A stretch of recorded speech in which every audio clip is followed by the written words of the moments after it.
దేవుని దృష్టిలో మేలైనది చేస్తున్నామా? దేవుని దృష్టిలో మేలైనది ఏమిటి అనేది ఒకసారి మనం పరిశీలన చేద్దాం. ప్రేమైన వాళ్ళరా,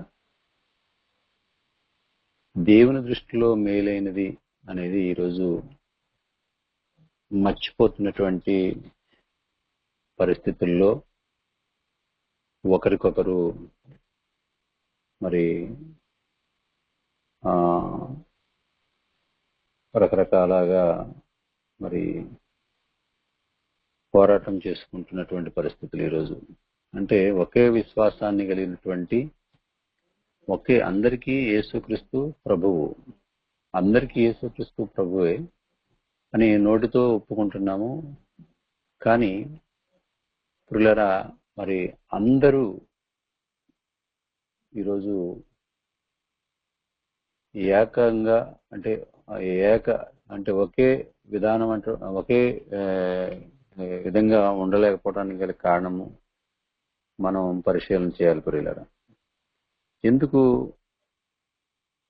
ఈ విధంగా రకరకాల తారతమ్యాలతో రకరకాలుగా ఇలా ఉండటానికి గల కారణం ఏంటి అని మనం ఆలోచన చేస్తే, దేవుని దృష్టిలో మేలైన దాన్ని గ్రహించలేకపోవటమే ఈరోజు మనుషులు సమాధాన పడకపోవటానికి గల కారణం. కాబట్టి దేవుని దృష్టిలో మేలైన దాన్ని మనుషులుగా భూమి మీద దేవుని పిల్లలుగా గుర్తించినప్పుడు అప్పుడు దేవుని దృష్టిలో మేలైనటువంటివే చేస్తుంటారు. దేవుని దృష్టిలో మేలైన దాన్ని గుర్తించకపోయినప్పుడు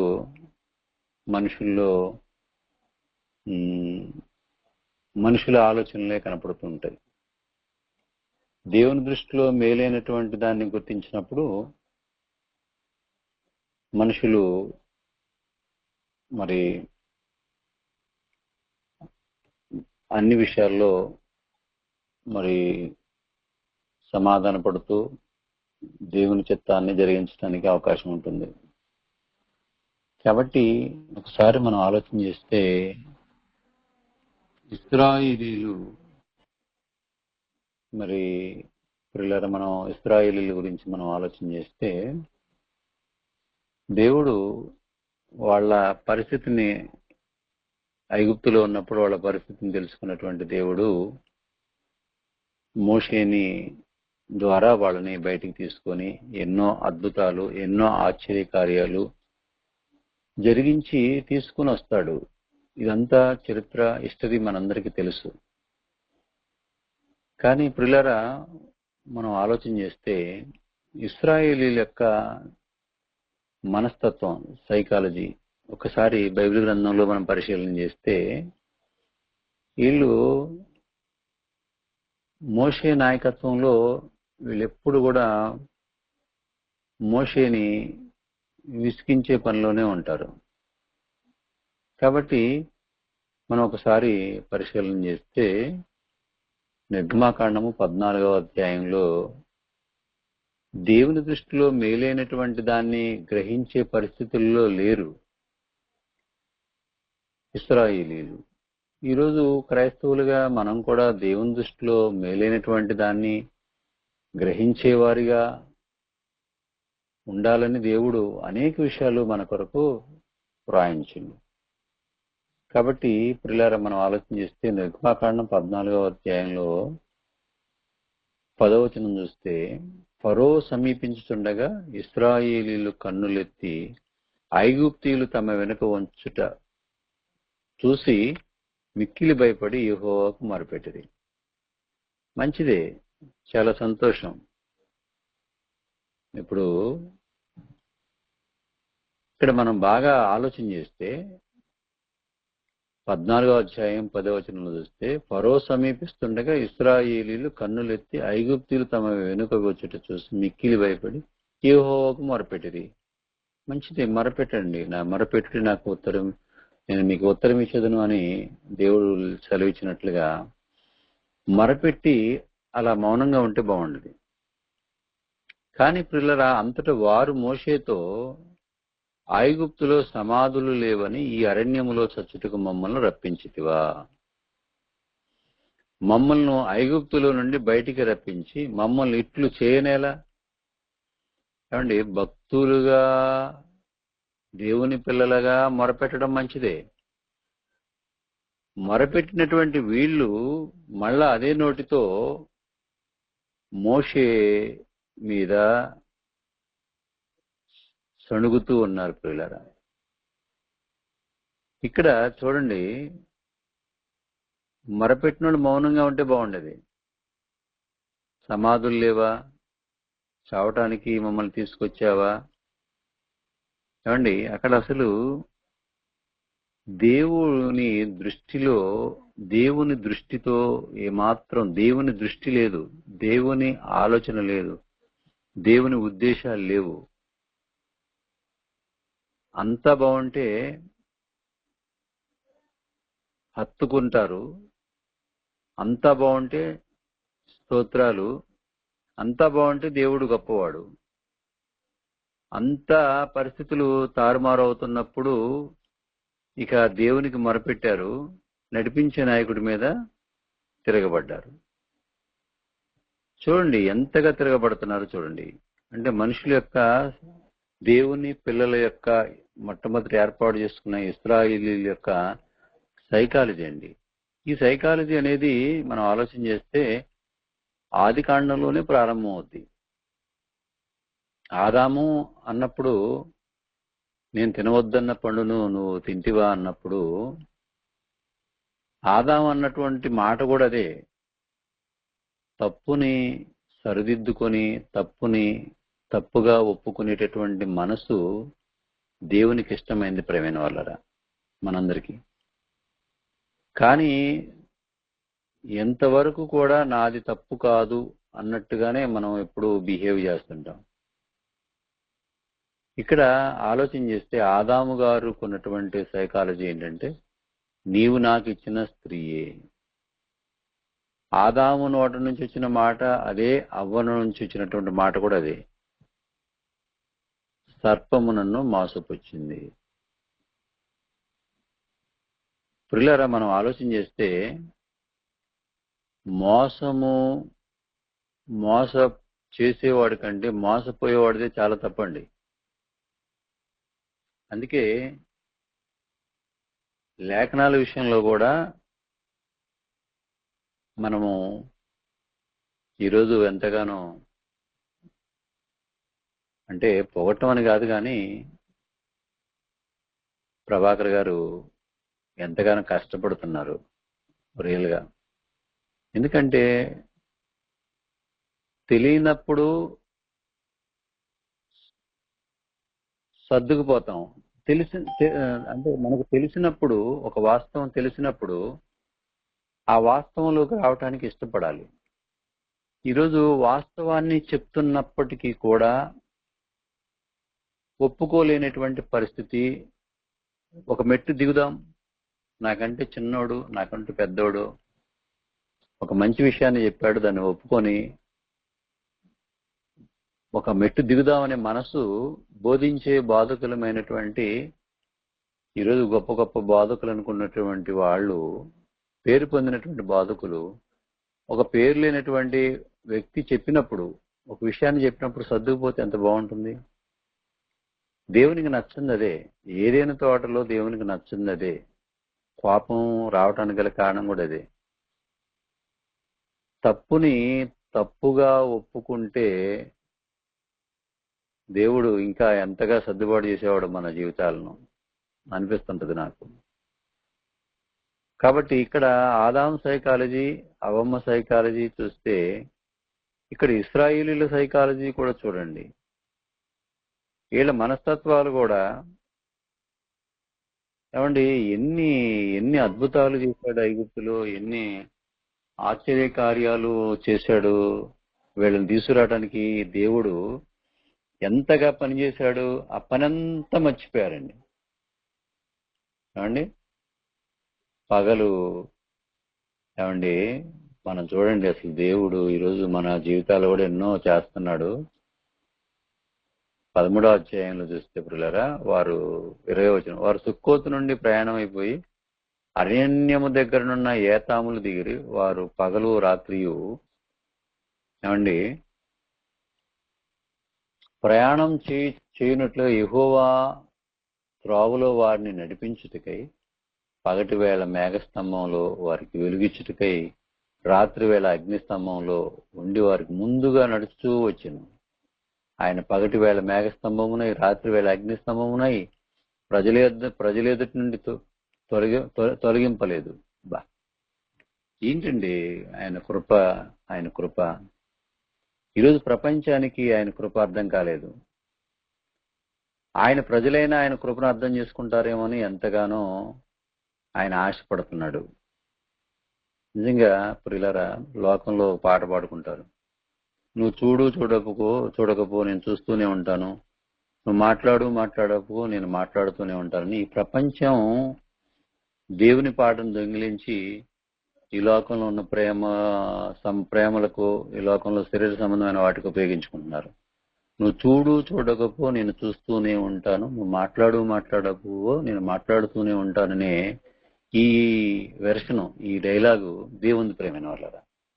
ఈరోజు ప్రపంచంలో మనుషులు దేవుని వైపు చూడకపోయినా, దేవుని మాటలు వినకపోయినా ఆయన చూస్తూనే ఉన్నాడండి.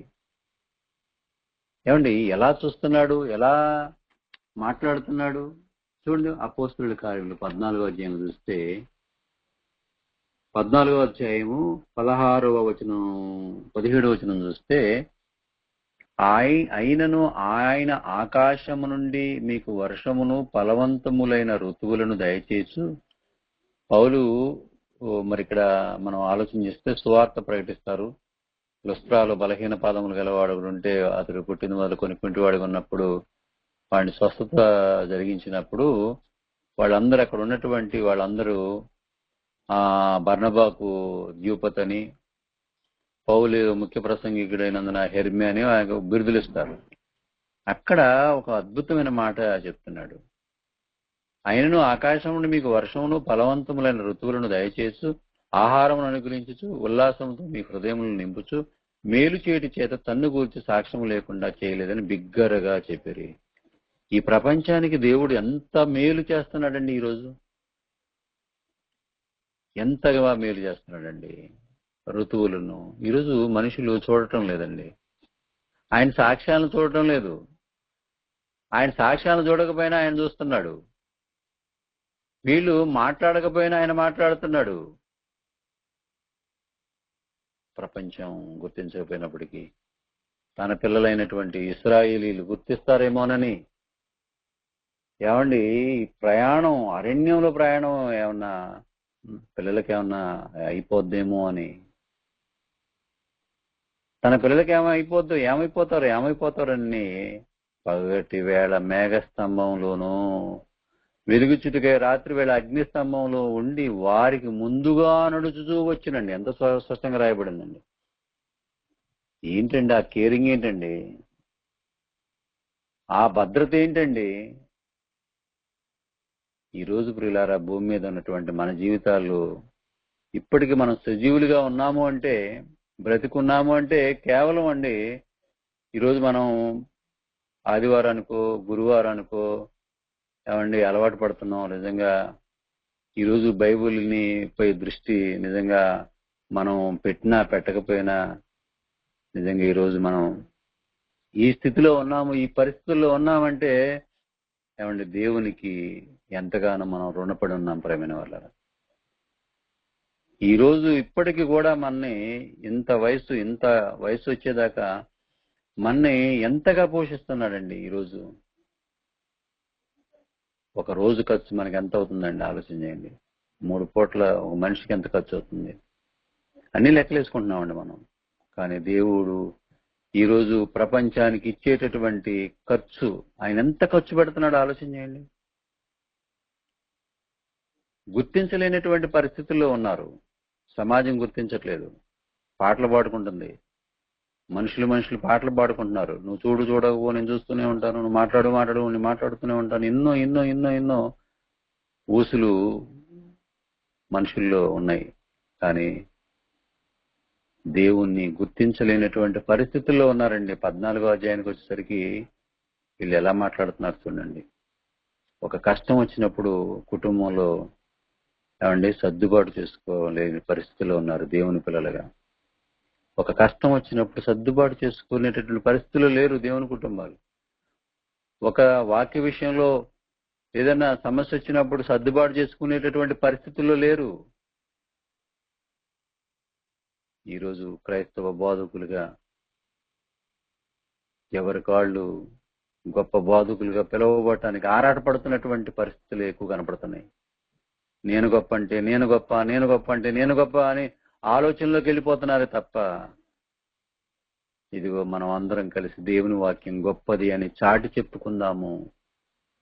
ఈ రోజు కూడా ఆలోచన చేస్తే ఈ రోజున మనుషుల నీతే ఎక్కువగా నడుస్తుంది. వ్యక్తిని బట్టి అభిమానులుగా మారిపోతున్నారు, కానీ వాక్యాన్ని బట్టి అభిమానులుగా మారదాం. మేలైన దాన్ని సమస్తాన్ని పరీక్షించి మేలైన దాన్ని చేపట్టండి అని పౌలు చెప్తున్నాడు. మన పేరే మారంది ప్రేమైన వాళ్ళను. మన పేరు మారట్లేదు. పుట్టినప్పుడు ఏ పేరు పెట్టారో ఆ పేరే మనకి జీవితాంతం. ఏ భాషలోకి వెళ్ళినా మన పేరు మారినప్పుడు దేవుని పేరు మారుతుంది అంటే ఎందుకు మారుద్ది అని అడిగేవాళ్ళుని ఈరోజు ప్రియులారా పక్కన పెట్టేస్తున్నారు. మనకిష్టం వచ్చినట్టుగా పిలుచుకుంటే దేవుడు ప్రియులారా దేవుని పేరుని, నా పేరు జయరాజ్ అన్నప్పుడు నన్ను అందరూ నిజంగా ప్రియులారా యేసు యేసు అని పిలుస్తుంటే మా తల్లిదండ్రులు అన్నారు, యేసు అని పిలవమాకండి, వాడి పేరు జయరాజ్ అని పెడితే మీరు యేసు అంటారేంటని మా తల్లిదండ్రులే అరుస్తున్నారే. ఈరోజు ప్రేమైన దేవుని వాళ్ళరా, దేవుని దృష్టిలో మేలైన దాన్ని, దేవుని దృష్టిలో మేలైనది ఏంటి, దేవుని దృష్టిలో మేలైనది ఏమిటి అనేది గుర్తించలేనటువంటి పరిస్థితులు ఈరోజు దాపరిస్తున్నాయి ప్రియులారా. కాబట్టి ఈ రోజు ప్రేమైన దేవుని వల్ల మనం ఆలోచన చేస్తే భక్తులైన దావీదు అంటాడు, నీవిచ్చినటువంటి ధర్మశాస్త్రం నాకు మేలైనది అంటాడండి. ఇక్కడ మనం ఆలోచన చేస్తే ప్రేమైన వాళ్ళరా, మనం ఆలోచన చేస్తే 119 కీర్తనలో 72 వచనంలో అంటే వేల కొలది వెండి నాణ్యముల కంటే నీవిచ్చిన ధర్మశాస్త్రము మేలు. బా ఏంటండి బాబోయ్, ఆ మాట చూద్దామండి ఒకసారి. 119 కీర్తన 72 వచనం చూస్తే, 119 కీర్తన 72 వచనం చూస్తే పిల్లరా, వేల కొలది వెండి బంగారు నాణ్యముల కంటే నీవిచ్చిన ధర్మశాస్త్రం నాకు మేలు అనేటటువంటి వ్యక్తులు ఈ ప్రపంచంలో ఎవరైనా ఉన్నారా? దావీదు మాత్రమే ఉన్నాడు ప్రియులారా. ఈరోజు ప్రపంచంలో బాధకులు అనబడేటటువంటి వాళ్ళు, వాళ్ళ స్టేటస్, వాళ్ళ లగ్జరీ లైఫ్ లోకంలో నిజంగా పిల్లరా ఈ వర్డ్ చూడండి ఎంతగా గొప్పగా హైలైట్ గా వాడుతున్నాడు. ఇది ఉన్నతమైన ఫ్యాక్ట్ అండి ఆయన చెప్పేది. వేల కొలది వెండి బంగారు నాణ్యముల కంటే నీవిచ్చిన ధర్మశాస్త్రం నాకు మేలు. వావ్, బా. ఇంకా 71 వచనం చూడండి, నేను నీ కట్టడలను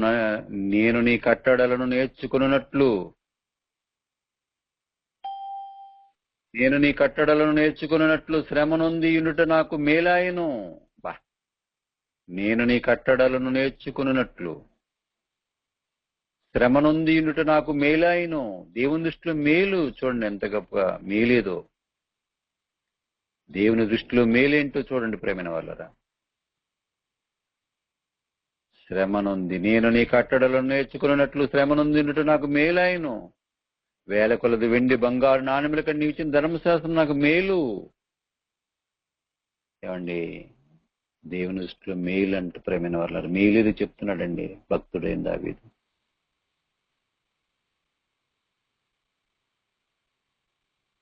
దేవుని దృష్టిలో ప్రేమైన వాళ్ళ ఇశ్రాయేలీల జీవితంలో చూస్తే మనము చూడండి ఎంతగా మోషే కష్టపడుతున్నాడో. ఈ రోజున ప్రియులరా మోషేని అర్థం చేసుకోలేనటువంటి పరిస్థితులు. ఏమండి మొరపెట్టినటువంటి వాళ్ళు నిర్గమాకాండంలో 14వ అధ్యాయం 12వ వచనంలో 11వ వచనంలో 10వ వచనంలో మొరపెట్టారు. బాగుంది, మొరపెట్టిన వాళ్ళు మౌనంగా ఉంటే బాగుండేది. కానీ మోషే మీద చణుగుకుంటూ మా జోలికి రావద్దు. ఈరోజు ప్రేమైన వాళ్ళరా వాక్యాన్ని ఉన్నట్టుగా ప్రకటిస్తూ ఉంటే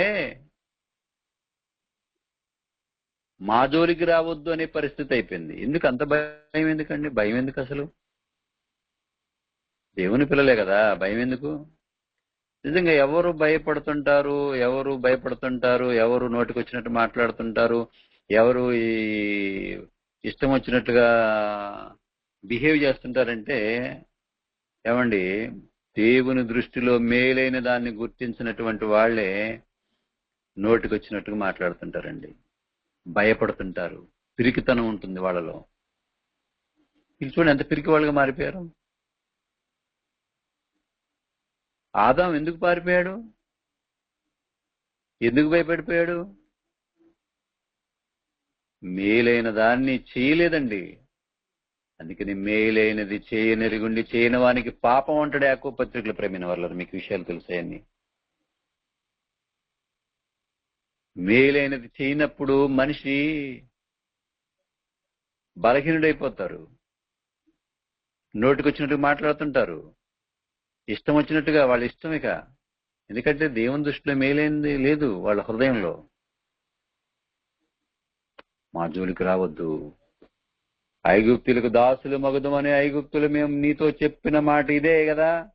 చూడండి ఎంతగా సీరియస్ అవుతున్నారు. చూడండి మేలైన వాక్యాన్ని చెప్పడానికి ముందుకు వస్తుంటే వీళ్ళు దేవుని దృష్టిలో ఎలా మారిపోతున్నారంటే వాళ్ళని దూరంగా పెట్టేస్తారండి. సమాజ పరిస్థితి అండి. మా జోలికి రావద్దు, ఐగుప్తులకు దాసులు మగుదమని ఐగుప్తులు మేము నీతో చెప్పిన మాట ఇదే కదా. చూసారండి ఎంత నటనతో బయలుదేరుతున్నారు చూడండి పిల్లరా. వీళ్ళు ఐగుప్తులు ముందే చెప్పారట, అసలు మా జోలికి మేము ఐగుప్తులకు దాసులం అవుతామని చెప్పాం కదా, దాసులం అవుతామని చెప్పాం కదా. ఏమండి దేవుడు ఎంత మూర్ఖులు అయినటువంటి వాళ్ళు, ఎంత కఠినమైనటువంటి వాళ్ళు అయినప్పటికీ కూడా దేవుడు తోలుకొని వస్తున్నాడండి. కఠినమైనటువంటి మనస్తత్వం కలిగినటువంటి పరిస్థితులు ఉన్నా కూడా వాళ్ళ హృదయాన్ని తోలుకొని వస్తుందండి. ఈరోజు ప్రియులారా ఈ ఆన్లైన్ తరగతి ఏర్పాటు అవటం నిజంగా దేవుడు ఇచ్చినటువంటి మనకి ఒక గొప్ప వరం అనుకోవాలండి.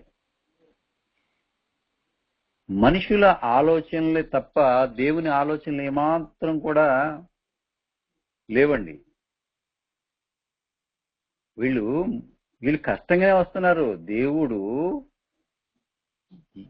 ఎంత ఇష్టం లేనటువంటి వాళ్ళని కూడా కష్టంతో తోలుకొని వస్తున్నాడండి. తోలుకొని వస్తున్నామండి. ఈరోజు మన జీవితాల్లో కూడా చూడండి ఎన్నో పనులు మనల్ని పట్టుకుంటున్నాయి. ఆన్లైన్కి రావడానికి ఎన్నో పనులు పట్టుకుంటున్నాయి, ఎన్నో ఆలోచనలు పట్టుకుంటున్నాయి. ఏమండి ఏదేదో మన పట్టుకొని ఆన్లైన్కి రాకుండా చేస్తుందండి. ఒక రోజు వస్తే 20 మంది వస్తాం, ఒక రోజు వస్తే 11 మంది వస్తాం, ఏదో ఒకటి పట్టుకుంటుందండి. ప్రేమైన దేవుని వాళ్ళరా మనం ఆలోచించాలి. దేవుని దృష్టిలో మేలైంది ఏంటో గుర్తించాలి. ప్రియులారా గుర్తించాడండి, మోషే గుర్తించాడు. వాళ్ళు నాన్న మాట్లాడుతున్నారు, మా జోలికి రావద్దు, మమ్మల్ని చంపడానికి తీసుకొచ్చావా. చూడండి తేడా వస్తే కుటుంబాల్లో కూడా ఏదైనా తేడా వస్తే ఇక చాలండి, ఇక హిస్టరీ అంతా తీస్తారు. నువ్వే చేసావుగా. ఆదాం అంటున్నాడు నువ్వు ఇచ్చిన స్త్రీయే కదా. స్త్రీ అంటుంది నువ్వు ఆ సర్పమే కదా. ఏమండి భార్యాభర్తల మధ్యలో గొడవలు వచ్చినాయి అనుకోండి, అప్పుడప్పుడు ఏమంటారు, నేను కూడా అప్పుడప్పుడు నా సంగతి చెప్తున్నాను. నాకు మేనమామ కూతురు చేశారు. మా అమ్మగారికను మా ఆవిడకి ఏదైనా చిన్న చిన్న విషయాలు తేడా వస్తే నేనేమంటానంటే, నా మేనగోడలు అన్నావు కదా, నీ మేనగోడని నాకు చేసావు కదా అంటుంటా. సర్దుకుపోవాలి. జీవితమే సర్దుబాటు, దిద్దుబాటు జీవితమే. దిద్దుబాటు మనకి లేకపోతే మనం ఇంత గొప్ప చదువులు చదివేవాళ్ళం కాదండి. కొంతమంది డిగ్రీలు ఉన్నారు, కొంతమంది 10th క్లాస్ ఉన్నారు, కొంతమంది పిహెచ్డీలు ఉన్నారు, ఏమంటే కొంతమంది డాక్టర్లు ఉన్నారు. ఇంత గొప్ప చదువులకి వచ్చారంటే ప్రారంభంలో దిద్దుబాటు, సర్దుబాటు ఉండబట్టే ఇంత గొప్ప విద్యావేత్తలుగా ఈరోజు ప్రపంచంలో మనుషులుగా ఉన్నారు. కాబట్టి జీవితమే దిద్దుబాటు, సర్దుబాటు. తేడా వస్తే చాలండి. ఇశ్రాయేలీయులు చూడండి, మోషే మీద తిరుగుబాటు చేస్తున్నారు. కాబట్టి ప్రేమైన వాళ్ళారా, మనం ఆలోచన చేస్తే ఎంత కష్టంగా ఉన్న వాళ్ళను కూడా తోలుకుని దేవుడు ఎన్నో మేళ్లు చేసుకుంటూ వస్తున్నాడండి. ఏం చేస్తాడు? మోషే ఒక గోల్తో ఉన్నాడు, ఒక గురితో ఉన్నాడు. మోషే ఏం గురి, ఏం గోల్ అండి? పరిశుద్ధాత్మ ప్రేరేపణ చేత కొన్ని విషయాలు అక్కడ, కొన్ని విషయాలు ఇక్కడ ఉంటాయి అన్నమాట. చూద్దామండి. అసలు ఇదంతా భరించడానికి గల కారణం ఏంటి? అన్ని ఈ మాటలు, నానా మాటలు పట్టడానికి గల కారణం ఏంటంటే, మోషే ఒక గోల్ ఉంది మనసులో. ఏంటి? హెబ్రీయులకు రాసినటువంటి పత్రిక చూద్దాం. 11వ అధ్యాయం చూస్తే, 11వ అధ్యాయము చూడండి, 24వ వచనం చూద్దాం. మోషే చూడండి, అసలు ఒక గోలు, అసలు వాళ్ళ తల్లిదండ్రులకే ఒక గోలు ఉంది. 23వ వచనం. మోషే పుట్టినప్పుడు అతని తల్లిదండ్రులు ఆ శిశువు సుందరుడైనడు చూసి విశ్వాసమును బట్టి, అంటే వాళ్ళ జీవితంలో ఫిక్స్ అయిపోయారు. వాళ్ళు కష్టాలు అనుభవించడానికి, ఇబ్బందులు అనుభవించడానికి వాళ్ళు ఫిక్స్ అయిపోయారండి. ఫిక్స్ అయినటువంటి కుటుంబాలు తీరి వేరుకుంటుందండి. వాళ్ళు దాచిపెట్టారు 3 మాసాలు. అయితే మోషే పెద్దవాడైనప్పుడు విశ్వాసాన్ని బట్టి ఐగుప్తు ధనము కంటే మోషేకి ఏమండి ఐగుప్తు కట్నం వచ్చింది. మరి ఐగుప్తు ధనం కంటే క్రీస్తు విషయమైన నింద గొప్ప భాగ్యమని ఎంచుకొని అల్పకాలము పాపభోగం అనుభవించడం కంటే దేవుని ప్రజలతో శ్రమ అనుభవించడం మేలు. ఏది మేలు అనుకున్నాడు? ఐగుప్తు ధనం వద్దనుకున్నాడు. ఫరో యొక్క కుమార్తె కుమారుని అనిపించుకోవడానికి ఇష్టపడలేదు. ఇప్పుడు ఎమ్మెల్యే గారు, ఎంపీ గారు, జగన్ గారు ఏమంటే క్రైస్తవులకు గిఫ్ట్ ఇస్తున్నారంటే ఎగిరి గంతేస్తున్నారు నాన్న తిప్పలబడి. ఆ మధ్యకాలం తిప్పలు పడ్డారు. ఏంటి బాబు, నెలకు 5,000 బాగొట్టుకుంటున్నాను, నువ్వు ఏదో తిప్పలు పడిపోయావు అన్నారు చాలా మంది. ఎందుకులేండి, ఆ రిస్క్ ఎవరు భరిస్తారు, నేను సర్దుకుపోయా. ఎన్నో తిప్పలండి. ఈరోజు ఇవాళ మంచి బిర్యానీ పెట్టి ఒక 500 ఇస్తానంటే ఎంతో. ఈరోజు అంతా ప్రపంచంలో పరిస్థితి అంతా కూడా ఏంటంటే మనీ మైండ్తోనే ముందుకు పోతుంది, క్రైస్తవ్యంలో కూడా. సరే, ఏదేమైనప్పటికీ ప్రియులారా, ఇక్కడ మనం ఆలోచన చేస్తే మోషేకి మంచి ఆఫర్ వచ్చింది. ఈ మధ్యకాలంలో కూడా నాకు గొప్ప ఆఫర్ ఇచ్చారు. ఒక 50,000 గిఫ్ట్ ఇస్తున్నారు. ఆ రోజే గిఫ్ట్ ఇచ్చే రోజు, ఆ రోజే మా సంఘ విశ్వాసుల యొక్క ఏదో ఒక సమస్య వస్తే ఆ సమస్యకి వెళ్లాల్సి వచ్చింది. ఆఫ్టర్ ఆల్ సంఘం గొప్పదనుకున్నాను. ఇక్కడ కూడా చూడండి, దేవుని ప్రజలతో శ్రమ అనుభవించడం మేలటండి. దేవుని దృష్టిలో మేలేంటి? దేవుని ప్రజలు నానా తిట్లు తిడతారు, నానా బాధలండి. చూడండి, ఇన్ని మా జోలికి రావద్దు, మమ్మల్ని చంపడానికి తీసుకొచ్చివా, రకరకాలుగా అంటున్నారండి మోషేని. ఈరోజు ప్రభాకర్ గారు, పగల ప్రసాద్ గారు, మరి ఇంకా జయకర్ గారు కావచ్చు, ఇంకా అంటారండి. వర్రీ అవ్వద్దు ప్రియులారా, నాకంటే గొప్ప బోధకులు మీరు, గొప్ప థియాలజిస్టులు, హిబ్రూ గ్రీకులో ఉన్నటువంటి గొప్ప బోధకులు మీరు. Don't worry. ఎందుకంటే మోషే ఏంటంటే ఒక గోల్లో ఉన్నాడు, ఒక థీమ్ పెట్టుకున్నాడు, ఒక మంచి ఆలోచన కలిగి ఉన్నాడు. మోషే వాళ్ళ తల్లిదండ్రులు కూడా మంచి ఆలోచన కలిగి ఉన్నారు. ప్రభాకర్ గారు ఒక సాక్ష్యం చెప్తుంటారు. ఆయన్ని పక్కన పడేశారంట, తొట్లు అంటే వేస్ట్ డస్ట్బిన్ లో పడేశారంట. బక్కగుండి ఊపిరి లేదని వారు సాక్ష్యం చెప్పినప్పుడు అద్భుతంగా ఉందండి. నిలబెట్టుకున్నాడు. మోషేని బారవేసినట్టుగా వీరిని కూడా డస్ట్బిన్ లో పడేసినట్టుగా చెప్పారు ఆ మధ్య సాక్ష్యం మా దగ్గర. ప్రియులారా, మనం ఆలోచన చేస్తే మన ఆత్మీయ జీవితంలో మనల్ని నిజంగా ఇశ్రాయేలీయుల్ని ఇష్టం లేకపోయినా ఎంత కష్టంగా ఉన్నారో వాళ్ళు రావడానికి, అయినా తోలుకొని వస్తున్నాడు. కానీ వీళ్ళకి ఏమాత్రం గ్రహింపలేదు. ఈరోజు ప్రియులారా, మన ఆత్మీయ జీవితంలో మీరు సత్యవాక్యం కోసం ఇబ్బందులు, ఇరుకులు, సమస్యలు ఒకవేళ కష్టపడుతున్నారు, నో ప్రాబ్లం. ఒక మోషే ఇన్ని మాటలు పట్టడానికి గల కారణం ఏంటంటే, దేవుని ప్రజలతో శ్రమ అనుభవించి మీకు మేలు గుర్తించాడండి. మేలు అన్నమాట. వాళ్ళు ఎన్నన్నా సరే ఆయనకి మేలు. అందుకని ఇక్కడ ఏమంటుంటే, వీళ్ళు ఏది మేలు అనుకుంటున్నారు చూడండి. ఇక్కడ మేము ఈ అరణ్యమందు చచ్చుట కంటే ఐగుప్తీయులకు దాసులం ఒకటే మేలు. వాళ్ళు అది మేలు అనుకుంటున్నారు తప్ప దేవుని చిత్తంలో ఒకవేళ ఒక పరో సైన్యం వచ్చి మనని వస్తే ఏమైంది? చంపనేమండి. మేలు అనుకోవాలి కదా. ఈ ఇశ్రాయేలీయులు ఏది మేలు అనుకుంటున్నారంటే ఐగుప్తీయులకు దాసులు ఒకటి మేలు అనుకుంటున్నారు. కానీ మోషే ఏది మేలు అనుకుంటున్నాడు? వీళ్ళు ఎన్ని మాటలన్నా అన్నాయి, నేను వాళ్ళ కోసమే చచ్చిపోతా అన్నట్టుగా మోషే గారు ఫిక్స్ అయిపోయారు. పిల్లలారా, ఈరోజు ప్రేమైన దేవుని పిల్లలారా, దేవుని సంఘం మనందరం కూడా దేవుని పిల్లలుగా ఈ యొక్క పోరాటంలో మనం అందరం కూడా కుటుంబంలో కానివ్వండి, కుటుంబంలో ఉన్నటువంటి మనం అందరం కూడా మేలైనటువంటి దాన్ని చేపట్టమండి. సమస్తాన్ని పరీక్షించి మేలైందని చేపట్ట. దేవుని దృష్టిలో మేలైంది ఏంటంటే శ్రమలు వస్తుంటాయి, ఇబ్బందులు వస్తుంటాయి, ఇరుకులు వస్తుంటాయి. ఇవన్నిటిని కూడా మేలుగా భావించి అనుభవించాలి. అందుకనే ఈరోజు ఇశ్రాయేలు ప్రజలు గుర్తించింది ఏంటంటే దేవుని దృష్టిలో మేలైన దాన్ని ఇశ్రాయేలు గుర్తించలేకపోయారు. దేవుని దృష్టిలో మేలైన దాన్ని మోషే గుర్తించాడు. క్రీస్తు ప్రజలతో శ్రమ అనుభవించుట మేలని ముందుగానే గుర్తించాడండి. వీళ్ళు గుర్తించట్లేదు, మోషే గుర్తించాడు. ఎందుకంటే యేసుక్రీస్తు ద్వారా, నా ద్వారా తప్ప తండ్రి యొద్దకు ఎవడు రాడు అంటే ప్రభువైన యేసుక్రీస్తు ద్వారా పరలోకానికి వెళ్ళాలన్న సంగతి మోషే గారు గుర్తించింది. కానీ ఇశ్రాయేలీయులు దేవుడు వారికి తోడుగా ఉండి, వాళ్ళు కష్టంగా ఉన్నా ఇష్టం లేకపోయినా తోడుకొని వస్తున్నటువంటి సందర్భంలో వీళ్ళు గుర్తించట్లేదు. ఏది మేలు అనుకుంటున్నారంటే ఐగుప్తులకి వెళ్ళి ఎప్పుడు అడుక్కునే స్థితిలో ఉండాలి, ఎప్పుడు దాసత్వం కింద ఉండాలనేటటువంటి అది మేలు అనుకుంటున్నారు. కానీ దేవుని దృష్టిలో మేలు ఏంటంటే మోషే గుర్తించారండి, క్రీస్తు ప్రజలతో నింద అనుభవించడం మేలు.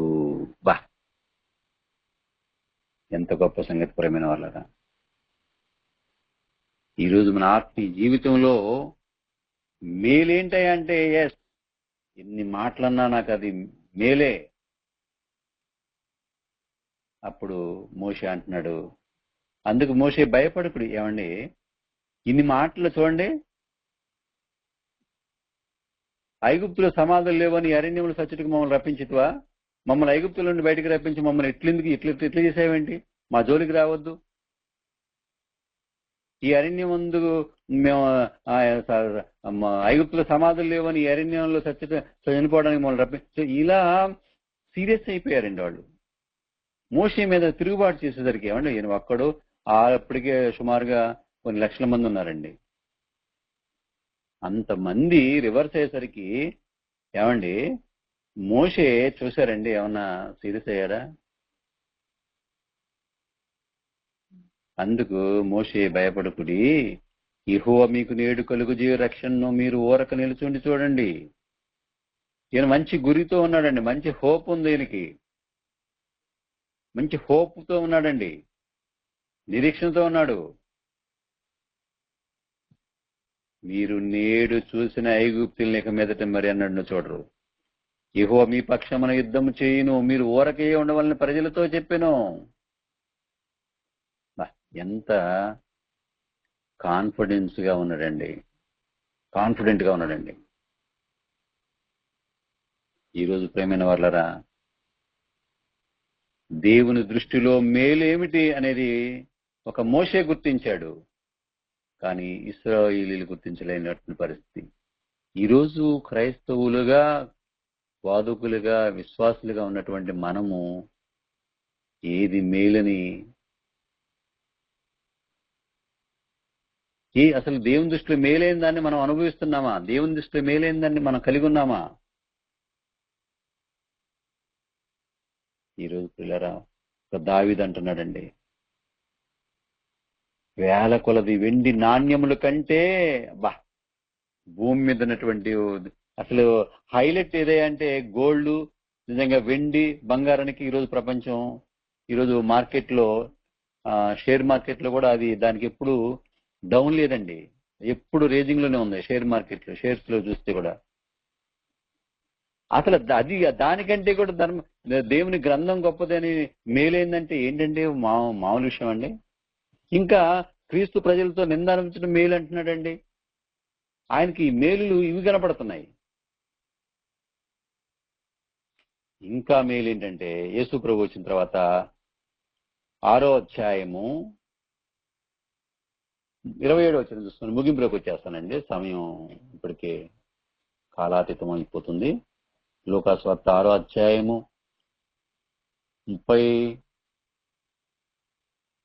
27వ వచనం చూస్తే ఇక్కడ ఏమన్నాడంటే, వినుచున్న మీతో నేను చెప్పింది ఏమనగా, మీ శత్రువులను ప్రేమించుడి, మిమ్మల్ని ద్వేషించే వారికి మేలు చేయండి, మిమ్మల్ని శపించే వారిని దీవించండి, మిమ్మల్ని బాధించే వారికి ప్రార్థన చేయండి. చూసారా, యేసు ప్రభువారు చూడండి ఏది మేలు అంటున్నాడు, మిమ్మల్ని ద్వేషించే వారికి మేలు చేయుడి, మిమ్మల్ని శపించే వారిని దీవించండి, వారి కొరకు మిమ్మల్ని బాధించే వరకు ప్రార్థన చేయండి. ఇక్కడేమన్నాడు 35వ వచనంలో, మీరైతే ఎట్టి వారిని గుర్చిన నిరాశ చేసుకొనక మీ శత్రువును ప్రేమించండి, మేలు చేయండి, అప్పుయుడి, అప్పుడు మీ ఫలం గొప్పదయ్యుండును, వీరు సర్వోన్నతుని కుమారులయ్యుందురు. ఆయన కృతజ్ఞత లేని వారి ఎడలను, దుష్టుల ఎడలను ఉపకారై ఉన్నాడు. కాబట్టి మీ తండ్రి కనికరం గలవాడై ఉన్నట్టు మీరు కనికరం గలవారయ్యుండు. ప్రేమైన దేవుని సన్నిమా, మన ఆత్మీయ జీవితంలో దేవుని దృష్టిలో మేలైనది మనం కలిగి ఉండాలి అని దేవుడు ఈ రాత్రికాల సమయంలో దేవుని దృష్టిలో మేలైనది ఏంటో మనం ఒక మోషే గుర్తించాడు, ఇశ్రాయేలు గుర్తించలేకపోయారు. ఇక్కడ కూడా అనేక మంది జనసమూహం మధ్యలో మాట్లాడుతున్నటువంటి మాటలు ఇక్కడ యేసు ప్రభు వారు కూడా శిష్యులతో మాట్లాడుతున్న సందర్భం 20వ వచనం అన్నమాట. ఆయన తన శిష్యుల తట్టు పార చూసి ఇట్లనెను, బేదలైన మీరు ధన్యులు, దేవుని రాజ్యం మీది. ఇప్పుడు ఆకలి కొనుచున్న మీరు ధన్యులు, మీరు తృప్తిపరచబడుదురు. ఇప్పుడు ఏడ్చున్న మీరు ధన్యులు, మీరు నవ్వుదురు. మనిషి కుమార్ నిమిత్తం మనుషులు మిమ్మల్ని ద్వేషించి, వెలివేసి, నిందించి, మీ పేరు చెడ్డదని కొట్టివేయినప్పుడు మీరు ధన్యులు. ఆ దినమందు మీరు సంతోషించి గంతులు వేయుడి, ఇదిగో మీ ఫలము పరలోకమందు గొప్పదయ్యుండును. వారి పితరులు ప్రవక్తలు అదే విధంగా చేసిరి. కాబట్టి ప్రేమైన వాళ్ళరా, దేవుని దృష్టిలో మేలైనది ఏదో దేవుడు మనకు స్పష్టంగా గ్రంథంలో రాయించి ఉంచాడు. కాబట్టి ఆ మేలైన దాని యందు మనం సంతోషించాలని కోరుకుంటూ ప్రార్థన చేస్తున్నాం.